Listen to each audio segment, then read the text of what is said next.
Hotter Than Health podcast, a plant-dominant podcast for those looking to expand and elevate their lives. Each week, we will bring you provocative conversations and topics, entertaining interviews, and some of the biggest names in health and wellness to answer your burning questions. You will leave each episode with tangible tips and takeaways and understand what it truly means to live an energized and optimized life.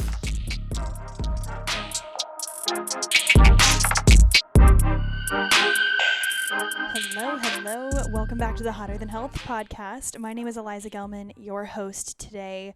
And for anyone who is just listening to the podcast for the first time, welcome.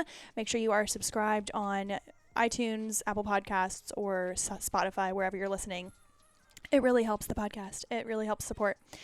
If you are not new to the podcast, you'll know that this is a bit late, or it's really early for the next week. I put out 4 episodes per month. Last week, I did not publish an episode.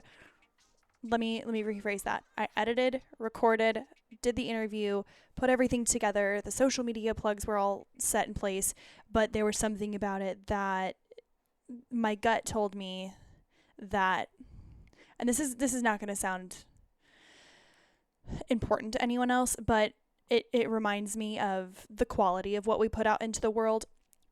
I knew, and I talked to my editor, we both agreed that if someone listened to the podcast last week for the first time and that had been the first episode they listened to, I don't think they would have come back.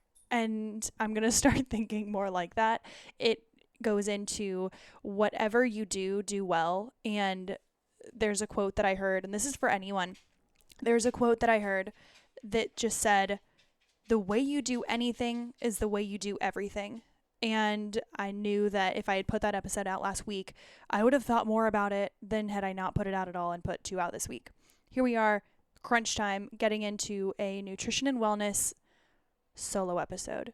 A lot of people love these, and I think that it's going to be important today to know that today is going to affect everyone. Often we talk about hormones, or we relate it back to your cycles, or we talk about plant-dominant eating. We talk about a lot of different aspects of health and nutrition, and a lot of people think, oh, this might not affect me because I'm not plant-dominant, or I eat meat, or I don't drink alcohol, or I do drink alcohol. There's a lot of different categories that people fall into. However, today's topic is something that affects all of us. It is something that nobody really, unless you are incredibly mindful, and that's what we're going to talk about today, is how to be more mindful of this. This is affecting everybody because it is about processed foods, certain ingredients that are incredibly common to find in different foods that, when eaten in moderation or consumed in moderation, of course, it's going to be totally fine. If it's in your 10 or 20%, and you're not consuming it in mass quantities, you'll be fine. But these are things that are found in the foods that we consume on a daily basis, maybe even multiple times per day basis. That's why I wanted to get into these 3 topics: gums, natural flavors, and lecithin. And you might be thinking, hello, did I tap out? Was there a glitch in the matrix and I heard you say some things wrong? No, I mean gums, natural flavors, and lecithin. These are all words and all ingredients that are found incredibly commonly in foods that we consume all the time. And I'll give you examples of each of these. I will give you the ins and outs of each of these. And this is going to be based on research that I have done personally. This is how I determine whether or not this is something that I want, if there's a food that I want to start making at home, or finding a nicer alternative. And I'll give you an example of why I thought this was so important. In the past few years, a lot of people have switched over, in the past 7 to 10 years, maybe more, people have been switching over largely to non-dairy milk alternatives and healthier alternatives for food that aren't necessarily in that whole form. For an example, a lot of people are, reducing the amount of meat that they're eating, which is not, it's neither good or bad. I think that there needs to be a balance of everything. I don't think every person needs to be a vegan. I don't think anything like that. But the a lot of people are switching over to, let's say, from grass-fed beef, which is, yes, one ingredient. There's also other things that I believe about meat that we don't have to get into, but they're switching over to maybe a Impossible Burger or a black bean burger with binders and fillers that comes in a package. I'm not putting any in like a good or bad category, but what I am saying is that in some situations, we have to ask ourselves, if we're consuming this on a daily basis, should we just get back to the simplistic ingredients? So another example of this, and I'm not really going to use meat as an example because I still think that no matter what, it's going to be really, really tough unless you know the farm, you are at the farm, you're seeing what these animals are eating, and it's done quote unquote humanely. I still do not eat land animals. I do eggs and seafood, and I know that some people think that's hypocritical, but that's how I work. Even if it's grass-fed meat and it's been hunted and on its own natural land, that's fine. There are multiple reasons why I'm not consuming animal products in that way, but I also think that it's important to know what we're substituting is not compensating. So what I mean by that is, are what we're using to replace these foods actually better for us, and how can we make them better for us? Let's get into the first ingredient. And the one example I wanted to go to, and I'll refer back to this multiple times throughout the podcast. Butter. So there can be multiple different kinds of butter. There's ghee, which is like a clarified butter. There are natural forms of whole butter, and I think that there are times and places where that's fine. I don't think that it has as many health benefits, especially when it's cooked and has gone rancid and it's become inflammatory. But there are times when that is better than, let's say, a everything but butter or a butter substitute that has a ton of oils, emulsifiers, and binding thickening agents and flavors. Do I think that I'd rather use a regular organic one ingredient butter if I were to use it? I don't use it often, but if I were to, yeah, I think I would rather stick to the one ingredient simple animal product butter. So let's get into what we're seeing in a lot of grocery stores and in a lot of our day-to-day ingredients, starting with gums. Gums are something that I think we have found in a lot of, let's just say, milks, for instance. We see ingredients such as guar gum or xanthan gum. Those are two really popular ones that you see probably a lot on the food labels.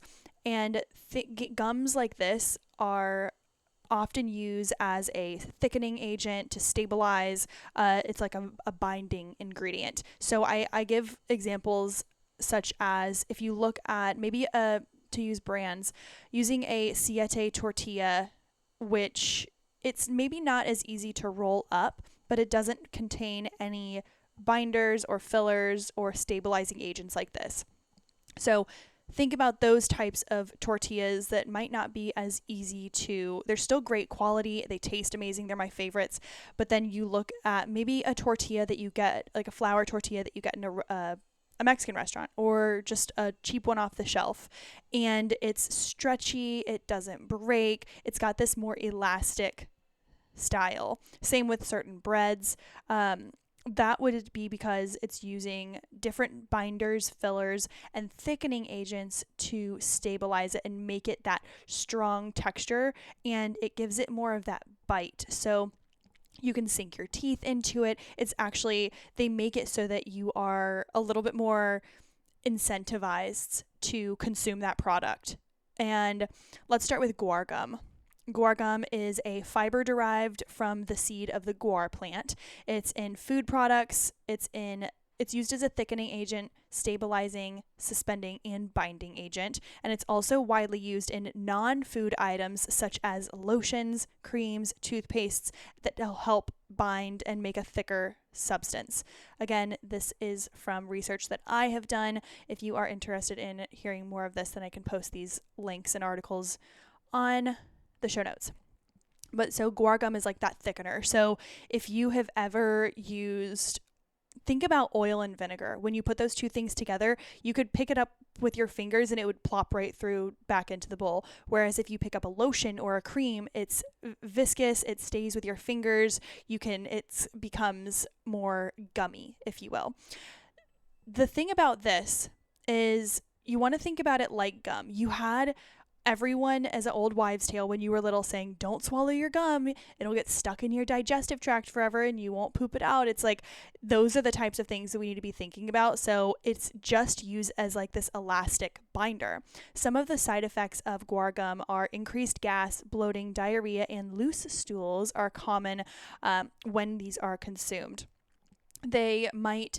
The side effects might disappear after a little while, but if you're consistently eating or even drinking these items with guar gum or all these different kinds of gums, then your symptoms will get worse. A lot of times I talk to people who have stomach issues and they chew gum all the time. They're dealing with digestive discomfort and they are constantly chewing gum. This is one of the main ingredients also in gum that we chew all the time. You have to have something strong enough so that you can continuously chew on one substance throughout the day. So here's a quick note about guar gum. It says strong weight loss claims and diet products are tied to guar gum and now even used as meal replacement products because manufacturers can claim that it helps curb your appetite by swelling and absorbing water in the digestive system. Let's say that one more time. Strong weight loss claims and diet products are tied to guar gum and now even used in meal replacement products because manufacturers claim it can help curb your appetite by swelling and absorbing water in the digestive system. Basically, it can help you lose weight because it will bloat you and you will have a curbed appetite. Love that so much. Be careful when you are, especially if you are struggling with bloating and chronic digestive irregularity, watching out for gums. Similar components or similar facts can go for xanthan gum, and it's composed of sugar residues. And I'm not going to get into the ingredients of it because it's a little bit more technical. However, these are used again like a thickening agent. It's in a ton of different foods. It's the one that it looks like you can't pronounce it, but it's spelled with an Xanthan.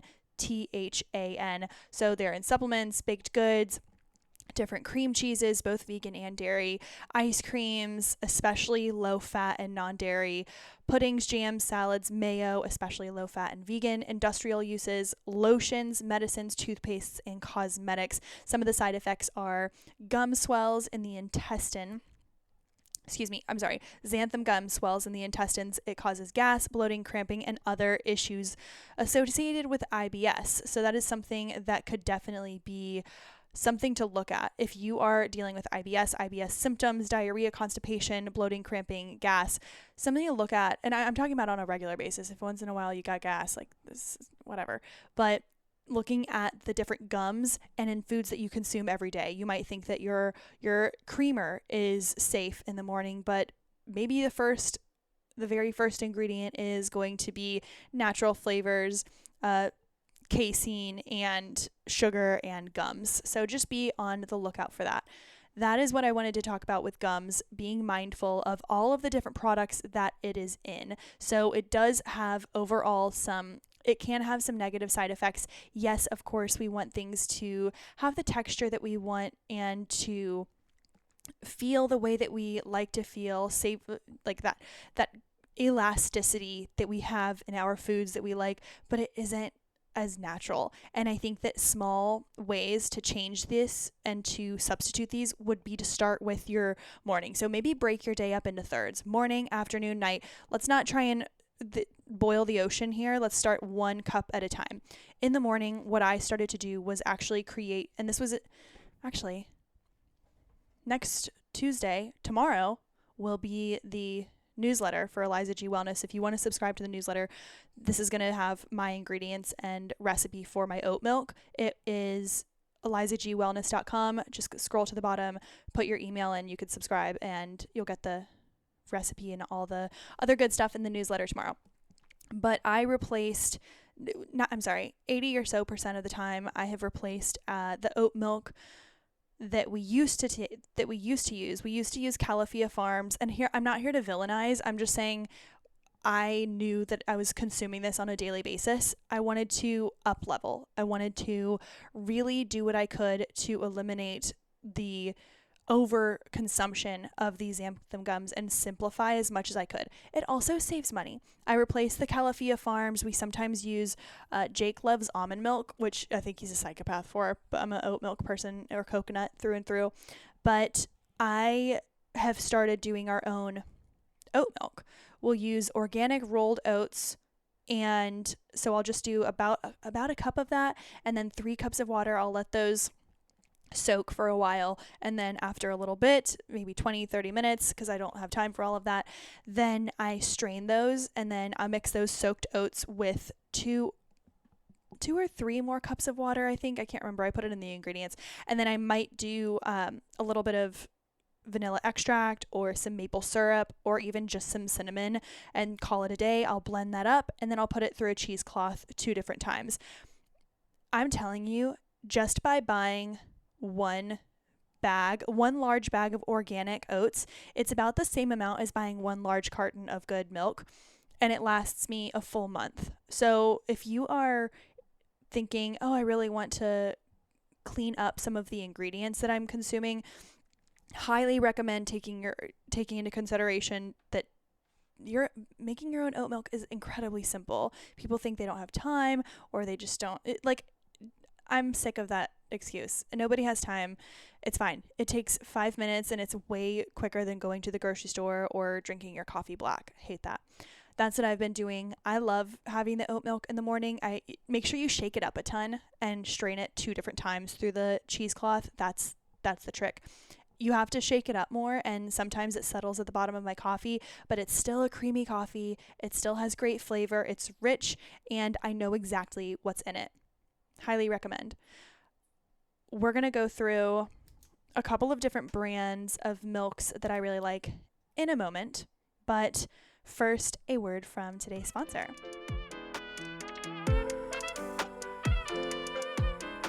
Thank you so much for Organifi for sponsoring this week's podcast episode. I wanted to quickly shout out my favorite product by them right now. Right now, I have been loving the chocolate gold, and I know you've heard me talk about it on my social media. I've talked about it in multiple different times on the podcast.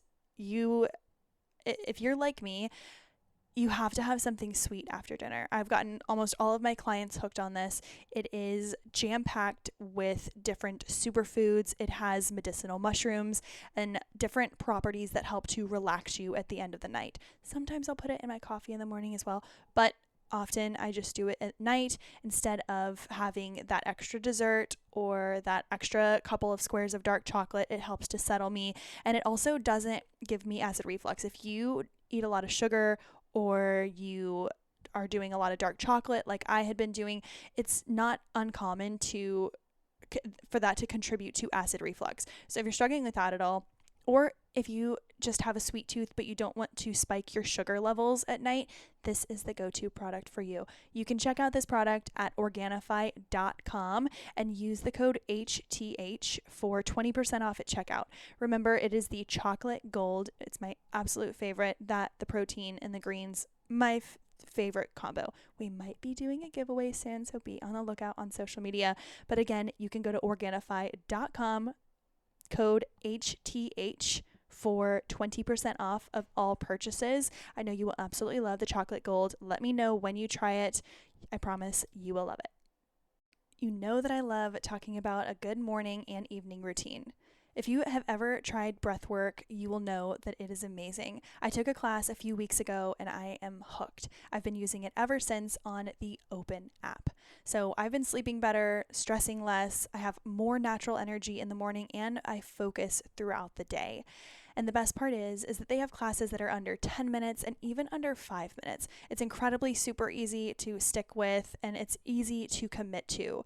I usually do one during the middle of the day and in the morning. Sometimes I even do a little breath work before bed at night. I'll usually do one of their meditations or a movement class once or twice a week, and it just makes the practice all around so much much better.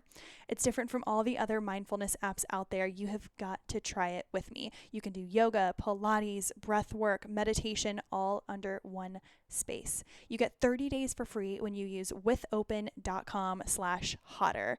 With Open, you can practice with the best teachers in the world, anywhere, anytime. You can join me on Open by going to withopen.com/hotter. Again, it's withopen.com/hotter, the newest and most incredible, innovative mindfulness app on the market. Withopen.com/hotter. I'll see you there. Natural flavors. We know all about natural flavors. We've seen them on every single ingredient list known to mankind. They are all it is hard to find something that doesn't have a natural flavor or a natural color, something like that. And what a natural flavor is, it's honestly just chemicals. So they're allowed to say that a natural flavor is natural, and it's actually one of the 4th most common food ingredients on a food label today. Other than, what does it say? Other than salt, water, and sugar. So why could they possibly be bad for you is one thing, but I just wanted to let everyone know that this is how our food system works. The FDA allows food companies to use the term natural flavors to describe any food additive that originated in nature. If it originated in nature, what's the problem? Well, according to David Andrews, senior scientist at the Environmental Working Group, the EWG, natural flavors will often have some solvent and preservatives, and that makes up 80 to 90% of the volume. In the end product, it's a small amount, but it still has artificial ingredients. So what we're really looking at is that it doesn't matter how natural or how close to the original form it is, as long as it had an original form, essentially, then they can say it's a natural flavor. Now, natural flavors, let's get into what they actually are. Are they bad for you?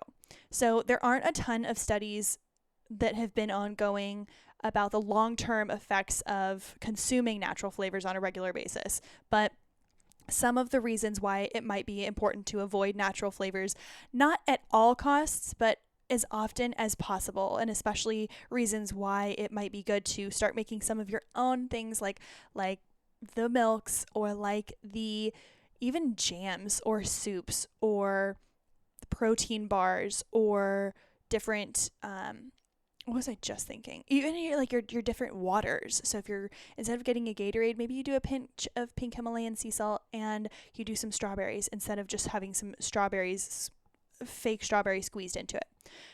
Here are some reasons, top 4 reasons why it might be beneficial to avoid natural flavors.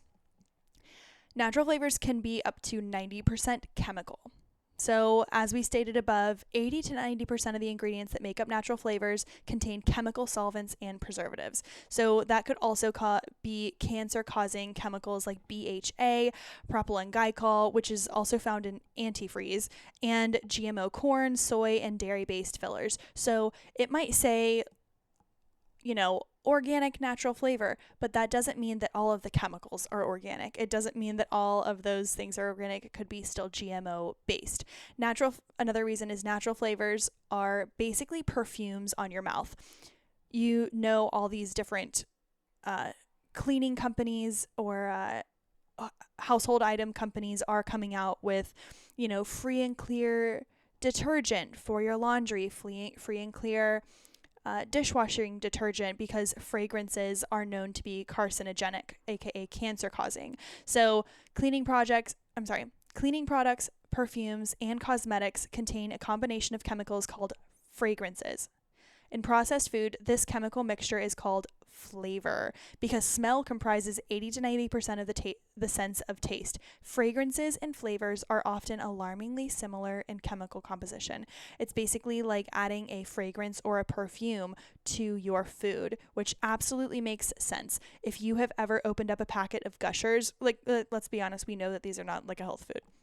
You've opened up a pack of Gushers or a Fruit by the Foot or some kind of gummy treats. You can smell them before anything else. You open them up, you open up the package, and everything smells good. You think, oh, it's just a flavor, I'll taste it, or I can see it, it's a colorant. No, you can smell it. It is definitely a fragrance.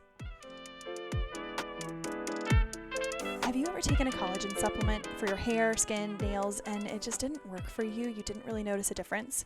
You were probably missing a key ingredient, which is vitamin C.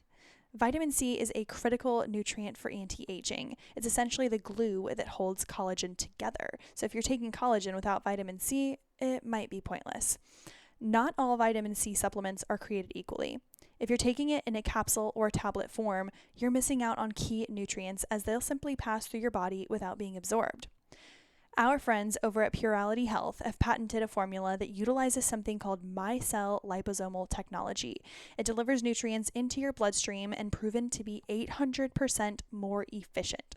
So if your skin is looking older than you are and you're struggling with fine lines, wrinkles, age spots, sagging skin, and otherwise old-looking skin, Purality Health's micelle liposomal vitamin C is a must. It's backed by a 180-day money-back guarantee, and we have a 20% off code for you.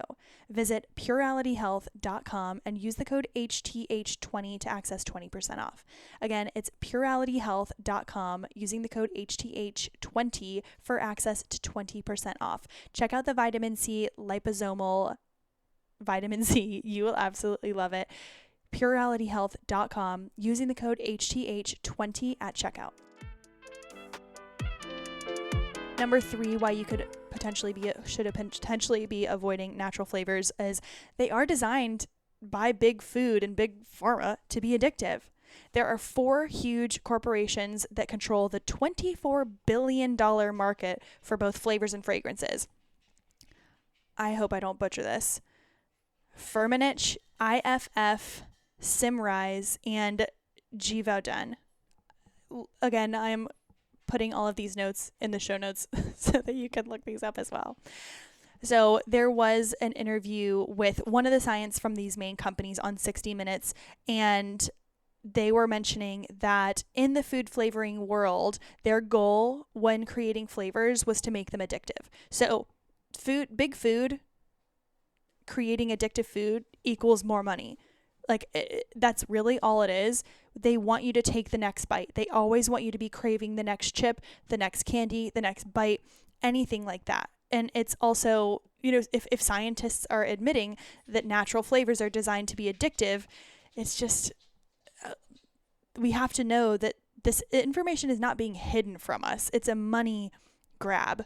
Reason number 4 is the FDA lets flavor companies call the shots. Let's say that again. The FDA, the Food and Drug Administration, lets flavor companies call the shots. The FDA frequently allows food companies to develop their own food additives without providing oversight or safety reviews of their chemical concentrations. These companies are smart. They hire expensive lawyers to ensure they've followed the archaic FDA processes when developing their flavors, and generally the FDA leaves them alone.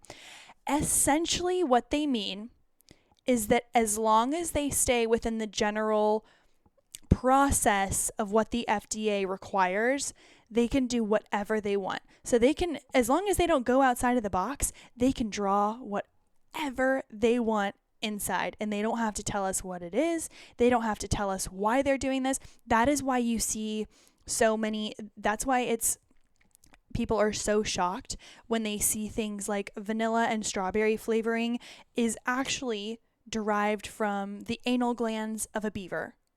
And I'll say that again. Strawberry flavor, natural flavor, and a ton of other different flavors, as well as vanilla, all of these natural flavors, quote unquote, a lot of the times are derived from the anal glands of a beaver. We think, oh my God, how could they possibly be doing this? Because the FDA does not require these large companies to provide the safety reviews or oversight or any processes that they are doing as long as they stay within the FDA guidelines. They can do whatever they want. And it says, scientist David Andrew sums it up once again and says, the truth is that when you see the word flavor on a food label, You have almost no clue what chemicals may have been added to the food under the umbrella of this vague term. For people who have uncommon food allergies or on restricted diet, this can be a serious concern. In summation, natural flavors not when consumed on a moderate to excessive basis could definitely be damaging to our health, and it also could be incorporating more cancer-causing chemicals into our body. It can also just be another dollar for the big food industry. It could be going into supporting different companies that maybe don't have the most ethical resources and strategies. And I'm not saying all companies are like this, but this is not hidden news. This is stuff that I can come up, on a on a Friday when I'm recording a podcast. These are things that you can find as well online. Let's get into some lighter news, shall we?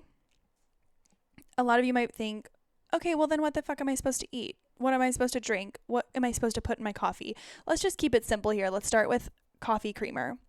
Coffee creamer, like I mentioned, highly recommend doing what I do with the oat milk, or you can use macadamia nuts or pistachios or walnuts or all these different things. But if you're not feeling that, if you're maybe that's your next step. But maybe we'll start slow and we'll go into just purchasing. All right. One of my favorite milk brands, milk alternative, because you're not allowed to call it milk, is Malk, M-A-L-K. They did a clear, beautiful job on branding, and they are one of the only retailers that have just a small handful of ingredients. Typically, they just have 4 ingredients, which I absolutely love. That makes me so happy. Typically, it's just filtered water, organic sprouted almonds, or it'll be oats or whatever kind of Malk you decide to get, and then pink Himalayan sea salt. Be careful about this one, though. For Malk specifically, they have grown in popularity, but they still have a lot of these Malks that are untouched. So it has those 3 or 4 ingredients that I just mentioned. But there are some brands now, or there are some Malk products that are there is a little natural flavor, and some do have either a gum or some type of additive. Still, this is one of the top best milk alternatives that I can think of, that I could find, and that I personally consume. So that one is up there really, really high. One that I have also found that I love the ingredients more than anything, and I would drink this hands down before anything else, but it is so thin. I can't get it to froth in the way that I like, and sometimes some milk alternatives, they like settle to the bottom, and that's fine if I'm making it on my own, but if I'm going out and buying it and it still doesn't froth, like my oat milk froths, but then it settles after a little while, so I just have to mix it, but that's fine with me. I'm totally fine with that, to nurse that for a little bit.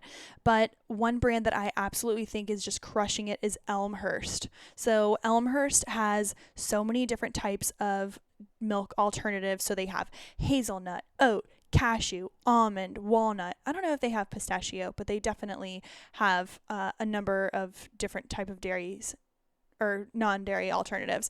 And the ingredients are always just filtered water and cashews. They crush it. They do such a great job. I've seen these in Publix. I have not seen them in Harris Teeter, but if you're on the West Coast, I bet you anything they would have it at Sprouts. They would definitely have Malk at Sprouts or wherever else, or Safeway maybe. And those are 2 brands that I would absolutely look into. So it's Elmhurst and Malk. I know that the Simply brand, they have a milk, I believe it's an almond or an oat milk, that has pretty decent ingredients. So if that's the only thing in front of you, then you can always do the Simply brand. It's like the brand that does the orange juice often. And yeah, I mean, is it perfect? No. But if you are taking that just next step, and then, settle into that and then take the next step. So little by little, chipping away at reducing the amount of gums or natural flavors. last thing to talk about is something that a lot of my nutrition clients will talk to me about on our calls. So we'll have a call that goes over how to read ingredient labels and what should we actually be looking for, fiber content, what ratios to look at with numbers, da da da. We're looking at lecithin. You might hear this or see this a lot with soy lecithin or sunflower lecithin.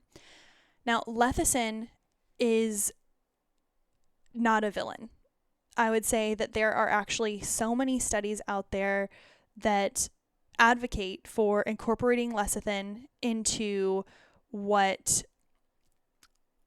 might be a really, really healthful diet. So it's actually a powerful superfood, and it's really essential for proper brain function. It's used by every single cell in your body. So you might not want to fuel your brain using it with like packaged snacks and different processed foods. There are definitely healthier sources of lecithin, and it's definitely made oftentimes with the sunflower seed. That's why you often see sunflower lecithin. But this is not something I would necessarily villainize, but here's how I would look at it.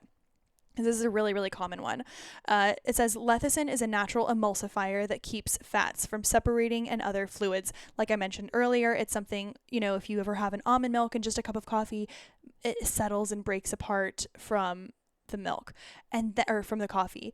But if you have one that's a little more processed, then it stirs in, it's nice and creamy, and your whole coffee is just creamy. So it's critical to healthy cell function in several ways by keeping the cell membrane soft and permeable. Various nutrients can be more easily absorbed. So what we're looking at here is that lecithin in itself is not a villain.